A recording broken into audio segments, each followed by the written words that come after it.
Hello दोस्तों, नमस्कार।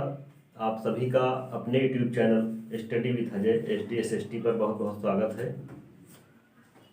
मित्रों, जैसा कि आप सभी जानते हैं कि TGT PGT की वैकेंसी आ गई हैं, भर्ती आ गई हैं और आप सभी लोग पूरे तन मन से तैयारी में लग गए होंगे।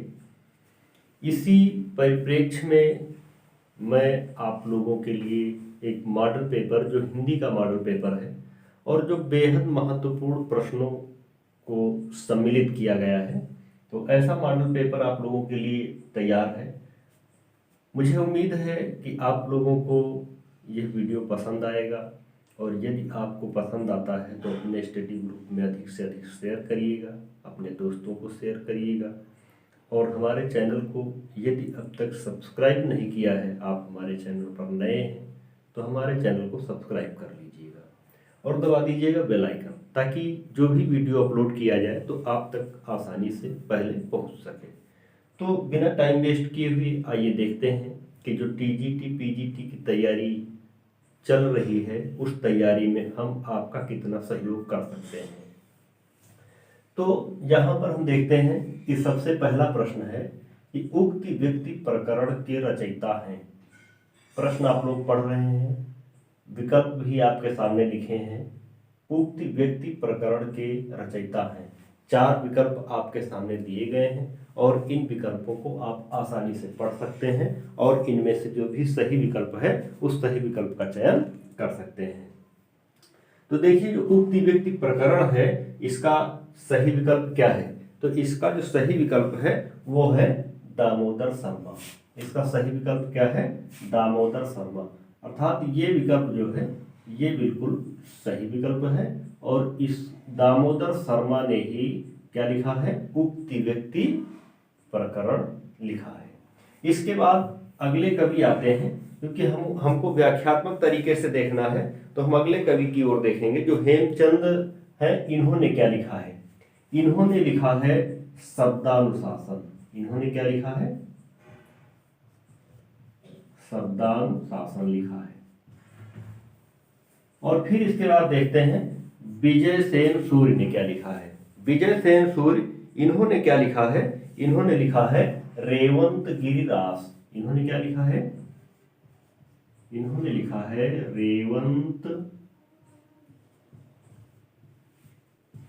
रेवंत गिरि रास। और फिर इसके बाद आते हैं शालिभद्र सूर्य। तो शालिभद्र सूर्य ने क्या लिखा है? शालिभद्र सूर्य ने लिखा है स्थूल भद्र रास। इन्होंने लिखा है स्थूल भद्र रास। इस प्रकार से एक प्रश्न में हमारे चारों विकल्प क्लियर हो गए और इस तरीके का अगर कोई भी प्रश्न आता है तो हम उसे आसानी से हल कर सकते हैं। अगले क्वेश्चन की ओर बढ़ते हैं। इसे हम मिटा देते हैं और अगले क्वेश्चन की ओर बढ़ते हैं। ऐसे ही हम मॉडल पेपर साफ करेंगे जिससे हमें आसानी से कुछ प्रश्न क्लियर होते चले जाएं। देखिए, अगला प्रश्न है रणमल छंद नामक काव्य के रचयिता हैं। अगला प्रश्न है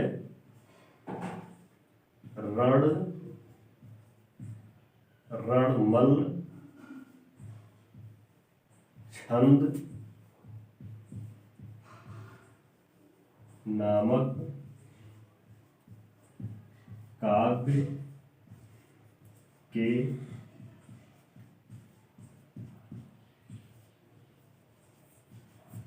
रचयिता है।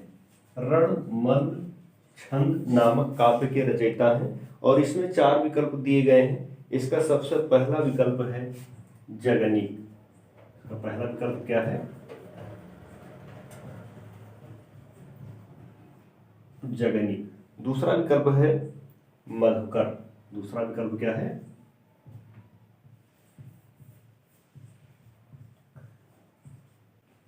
मधुकर। और तीसरा विकल्प है भट्ट केदार।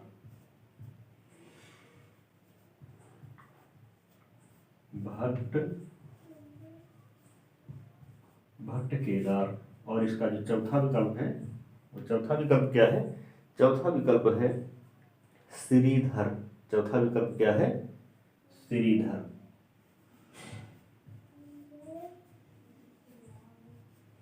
श्रीधर। ये 4 विकल्प हैं। अब इसमें से आप इसको पढ़ लीजिए और देख लीजिए, जो भी विकल्प सही हो उस सही विकल्प का चयन कर लीजिए। तो इसका जो सही विकल्प है, इसका सही विकल्प है श्रीधर। इसका सही विकल्प क्या है? श्रीधर। यानी ये चौथा विकल्प डी नंबर सही है, श्रीधर। रणमल छंद, क्या लिखा है इन्होंने?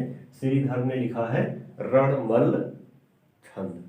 इसकी रचना किसने की है? श्रीधर ने की है। और फिर अगर हम देखें यहाँ पर 3 ऑप्शन और हैं, एक जगनिक है, मधुकर है और भट्ट केदार।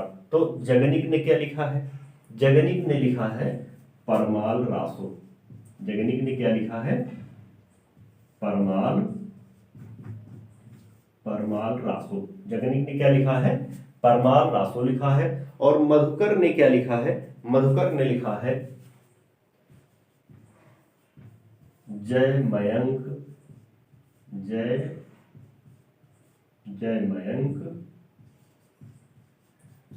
जस चंद्रिका। मधुकर ने क्या लिखा है? जय मयंक जस चंद्रिका। और भट्ट केदार ने क्या लिखा है? भट्ट केदार ने लिखा है जयचंद प्रकाश। भट्ट केदार ने क्या लिखा है? जयचंद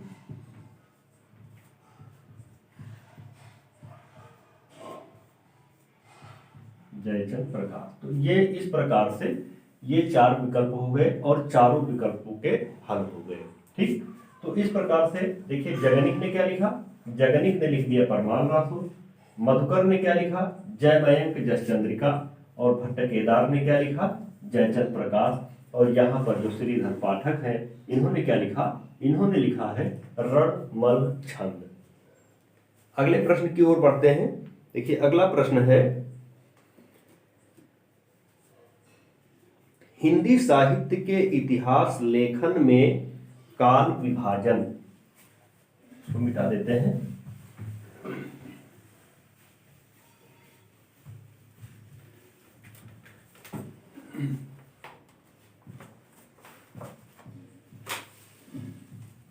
हिंदी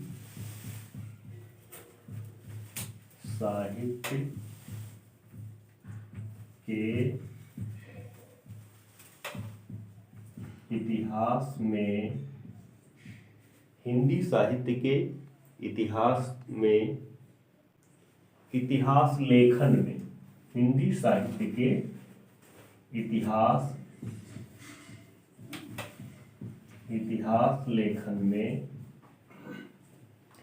लेखन में काल विभाजन और नामकरण का, इतिहास लेखन में काल विभाजन और नामकरण का सर्वप्रथम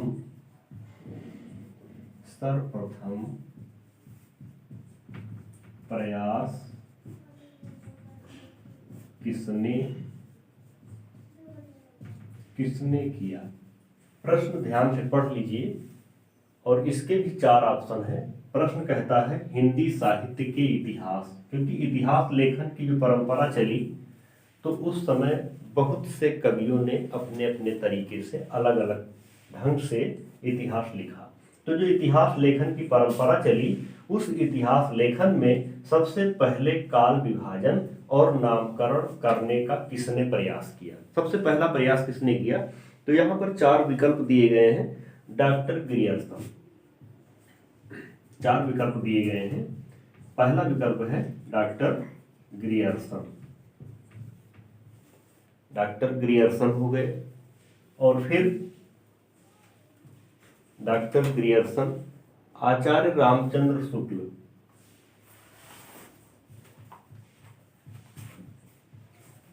आचार्य रामचंद्र शुक्ल, हजारी प्रसाद द्विवेदी, आचार्य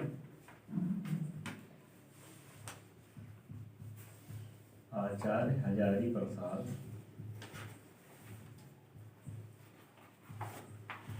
आचार्य हजारी प्रसाद द्विवेदी। और फिर चौथा विकल्प है डॉक्टर गणपति चंद्र गुप्त, doctor Ganpati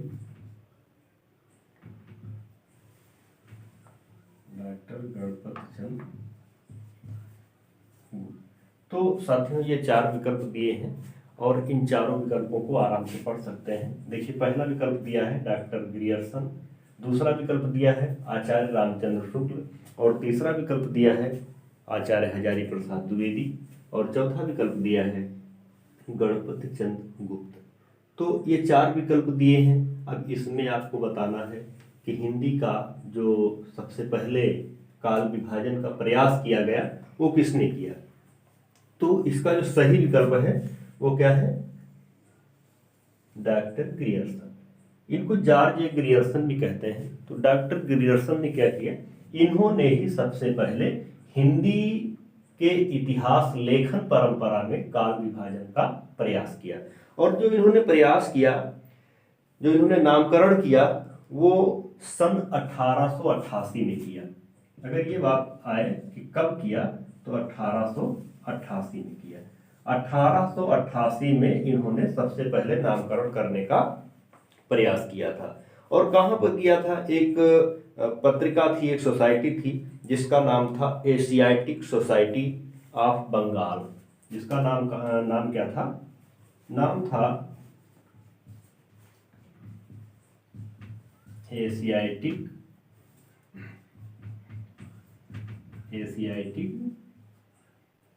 society of Bengal. यहां से एक ये पत्रिका निकली थी और इसी पत्रिका में सबसे पहले जॉर्ज ग्रियर्सन ने 1888 में इतिहास लेखन की परंपरा की शुरुआत की। और यही जो शुरुआत की थी वो इस पत्रिका में, एशियाटिक सोसाइटी ऑफ बंगाल की पत्रिका में सबसे पहले निकली थी। कब, 1888 ईस्वी में। और जो इन्होंने काल विभाजन किया, जो इतिहास लिखा था, उस इतिहास का क्या नाम था, तो उस इतिहास का नाम था the modern vernacular literature of a Hindustan, the modern vernacular literature of a Hindustan. तो इसमें इन्होंने क्या किया, ये जो हम अभी बताए हैं, ये इनका अर्थात जॉर्ज ग्रियर्सन का हिंदी साहित्य का इतिहास है। और इन्होंने इसमें लगभग 952 कवियों को शामिल किया है। कितने कवियों को शामिल किया है, 952 कवियों को। किसमें, द मॉडर्न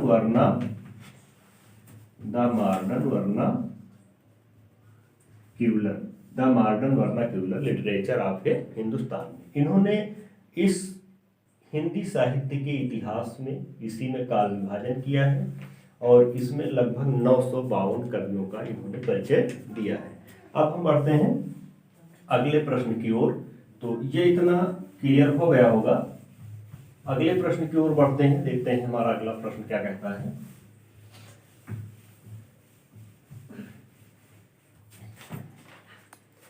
अगला प्रश्न है, हिंदी नवरत्न का रचना काल है।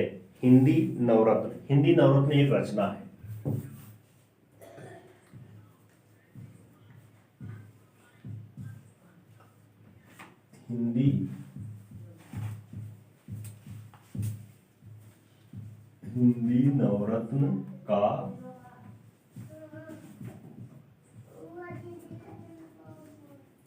हिंदी नवरत्न का रचना काल है। अब हिंदी नवरत्न एक रचना है। देखिए ये जो है नवरत्न, ये एक रचना है और इस रचनाकार का समय पूछा जा रहा है। इस रचना का जो समय है वो समय क्या है, अर्थात ये रचना कब लिखी गई है। तो ऑप्शन दिए गए हैं 1917, पहला ऑप्शन दिया गया है 1917, दूसरा ऑप्शन दिया गया है 1914 और तीसरा ऑप्शन दिया गया है 1910 तीसरा ऑप्शन दिया गया है 1910 और चौथा ऑप्शन दिया गया है 1909। तो इसमें से जो भी विकल्प सही है उस विकल्प को आप चुन सकते हैं, आप लिख सकते हैं, नोट करके रख लीजिए, उसके बाद हम बता रहे हैं। तो इसमें का जो सही विकल्प है वो क्या है, वो है 1909। हिंदी नवरत्न जो रचना है, इस रचना को कब लिखा गया है, इस रचना को लिखा गया है 1909 में। कब लिखा गया है, 1909 में लिखा गया है। और अगर हम बात करें कि इस रचना को लिखा किसने है, इस रचना को किसने लिखा है, तो इस रचना को लिखा है मिश्र बंधु ने। हिंदी नवरत्न जो रचना है, इस रचना को किसने लिखा है, मिश्र बंधु ने लिखा है। कब लिखा है, 1909 में लिखा है। और यहां पर अगर हम बात करें मिश्र बंधु की, तो मिश्र बंधु में 3 लोग आते हैं। एक लोग आते हैं जिनका नाम है गणेश बिहारी। गणेश बिहारी मिश्र और श्याम बिहारी मिश्र, श्याम बिहारी मिश्र। और इसके बाद आते हैं सुखदेव बिहारी, सुखदेव बिहारी मिश्र। ये 3 कवियों को मिला करके तीनों भाई हैं, और इन तीनों भाइयों ने क्या किया, अपने नाम को क्या कर दिया, मिश्र बंधु कर दिया। अर्थात ये जितनी भी रचनाएं करते थे, जो भी लिखते थे, तो मिश्र बंधु के नाम से तीनों भाई आपस में लिखते थे। अगले प्रश्न की ओर चलते हैं। तो साथियों अगला प्रश्न है, देखिए यहां पर लिखा हुआ है कि जम्बू स्वामी रास के रचयिता हैं। जम्बू स्वामी रास के रचयिता हैं। जम्बू स्वामी एक रचना है, और इस रचना के रचनाकार कौन है। 4 विकल्प दिए गए हैं। इन 4 विकल्पों में से जो भी विकल्प सही है उस सही विकल्प का चयन कर लीजिए। देखिए सबसे पहला विकल्प है धर्मसूरी, दूसरा है हेमचंद सूरी, तीसरा है शालिभद्र सूरी, और चौथा है जिनदत्त सूरी। तो यहां पर जो भी विकल्प सही है उस सही विकल्प का चयन कर सकते हैं। देखिए इसका जो सही विकल्प है वो है धर्मसूरी। यानी धर्मसूरी ने क्या लिखा है, धर्मसूरी ने लिखा है जम्बू स्वामी रास। धर्मसूरी ने क्या लिखा है, जम्बू स्वामी रास लिखा है। अब अगर हम बात करें कि हेमचंद ने क्या लिखा है, तो हेमचंद ने क्या लिखा है, हेमचंद ने लिखा है शब्दानुशासन। हेमचंद ने क्या लिखा है, शब्दानुशासन। शब्दानुशासन, और जो शब्दानुशासन है यह एक व्याकरण ग्रंथ है। शब्दानुशासन क्या है, यह एक व्याकरण ग्रंथ है। इसके बाद फिर देखते हैं कि शालिभद्र सूरी ने क्या लिखा है। शालिभद्र सूरी ने लिखा है पांडव चरित, पंच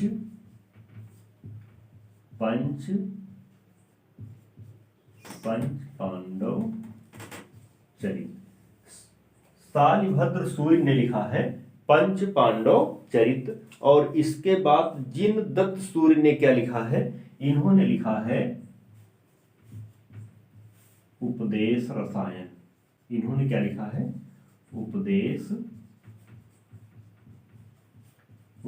रसायन। तो इस प्रकार से ये चारों विकल्प एकदम क्लियर हो गए। देखिए हेमचंद सूर्य ने क्या लिखा, इन्होंने लिखा है शब्दानुशासन। शालिभद्र सूर्य ने क्या लिखा है, पंच पांडव चरित। और जिनदत्त सूर्य ने लिखा है उपदेश रसायन। अगले प्रश्न को हम देखते हैं कि अगला प्रश्न क्या है।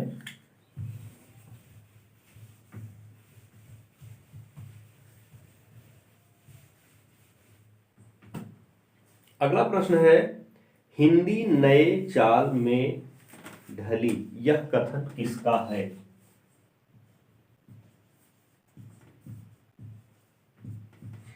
हिंदी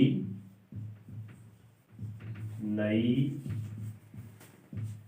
चाल में ढली, हिंदी नई चाल में ढली।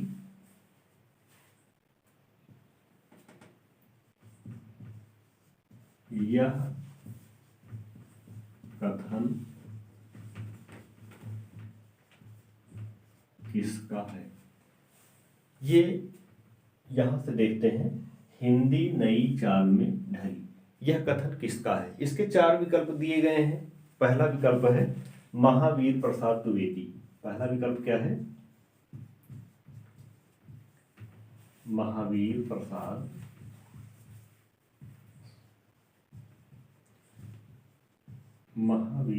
द्विवेदी। फिर दूसरा विकल्प है इसका डॉक्टर श्याम सुंदर दास। दूसरा विकल्प क्या है? डॉक्टर श्याम सुंदर दास। तीसरा विकल्प है राधा कृष्ण दास।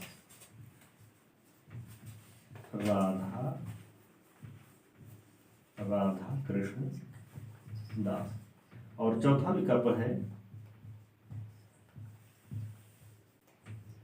भारतेंदु हरिश्चंद्र।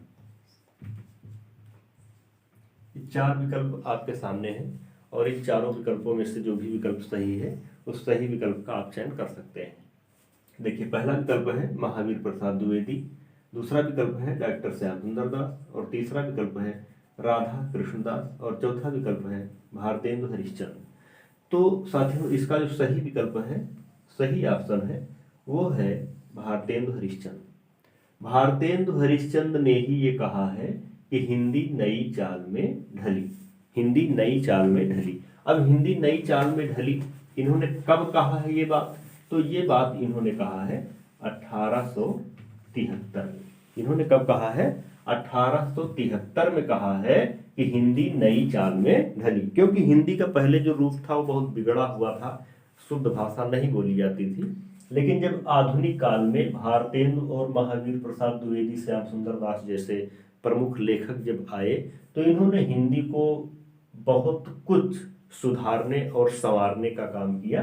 तो जब ये खड़ी बोली शुद्ध भाषा में बोली जाने लगी, तो भारतेंदु हरिश्चंद्र ने क्या कहा कि हिंदी नई चाल में ढली। और कब कहा? ये बात कही इन्होंने 1873 ईस्वी में। अब अगर हम बात करें कि भारतेंदु हरिश्चंद्र का जन्म कब हुआ था, तो भारतेंदु हरिश्चंद्र का जन्म कब हुआ था? 1850 में हुआ था। कब हुआ था? 1850 में हुआ था। और भारतेंदु हरिश्चंद्र ने बहुत ही महत्वपूर्ण पत्रिकाओं का संपादन भी किया है। इनके द्वारा जो संपादित पत्रिका है उस पत्रिका का नाम क्या है? कवि वचन सुधा। कवि वचन सुधा। दूसरी पत्रिका जो इन्होंने संपादित की है, दूसरी पत्रिका का नाम क्या है? हरिश्चंद्र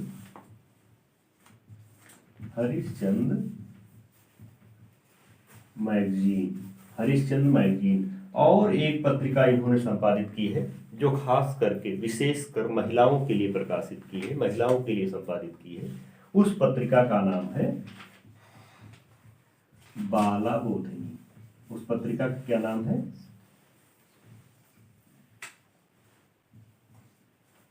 बाला बोधिनी। और इन्होंने कुछ रचनाएं भी, महत्वपूर्ण रचनाएं, गद्य और काव्य दोनों तरीके की रचनाएं की हैं। तो इनकी रचनाओं की अगर हम बात करें तो इन्होंने लिखा है भक्ति सर्वस्व,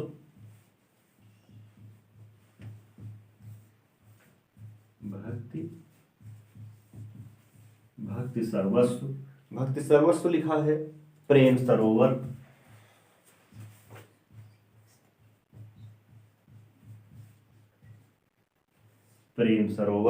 और इसके अतिरिक्त इन्होंने लिखा है प्रेम माधुरी।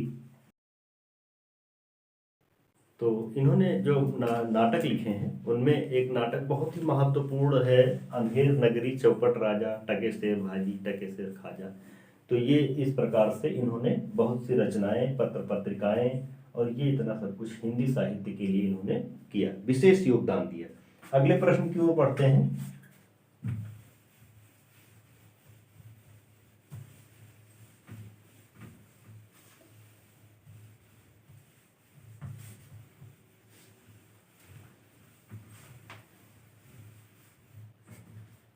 तो अगला प्रश्न है, महावीर प्रसाद द्विवेदी सरस्वती पत्रिका का संपादन कब किया? अगला प्रश्न है, महावीर प्रसाद द्विवेदी ने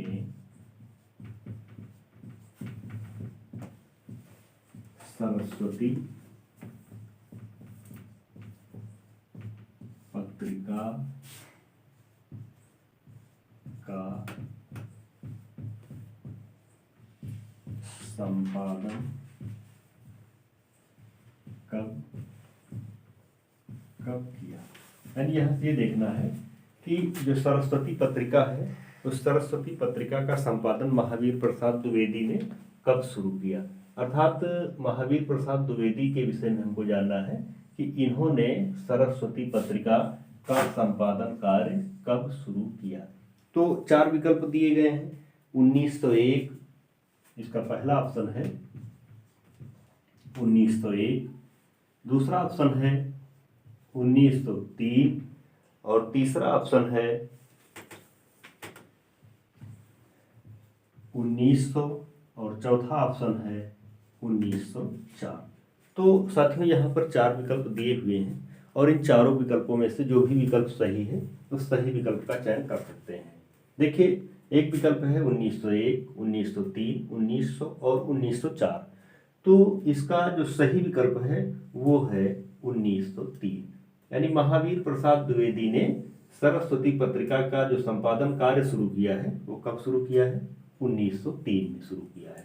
लेकिन ये बात सब लोग जानते हैं कि जो सरस्वती पत्रिका है यह 1900 से प्रकाशित होती थी और 1900 से, यानी यहाँ पर ये जो ऑप्शन दिया है ये भी बिल्कुल सही है, यहाँ से सरस्वती पत्रिका का जो संपादन कार्य था वो प्रारंभ हो गया था।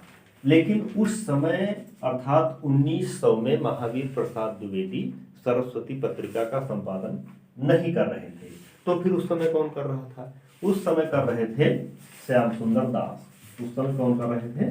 उस समय कर रहे थे श्याम सुंदर, डॉक्टर श्याम सुंदर दास कर रहे थे। बाद में 1903 में महावीर प्रसाद द्विवेदी ने सरस्वती पत्रिका का संपादन कार्य संभाला और यहाँ पर जो श्याम सुंदर दास हैं इनके कुछ अन्य सहयोगी भी थे, तो वे और श्याम सुंदर दास ये सब लोग साथ में सरस्वती पत्रिका का संपादन कर रहे थे। तो साथियों, आज के वीडियो में इतना ही और अगले वीडियो में आपसे जल्द मुलाकात होगी। मुझे उम्मीद है कि आप लोगों को ये वीडियो पसंद आया होगा और अगर पसंद आया है, अच्छा लगा है, आपके काम का है तो इसे लाइक करिएगा और अधिक से अधिक शेयर करिएगा। Okay, thanks.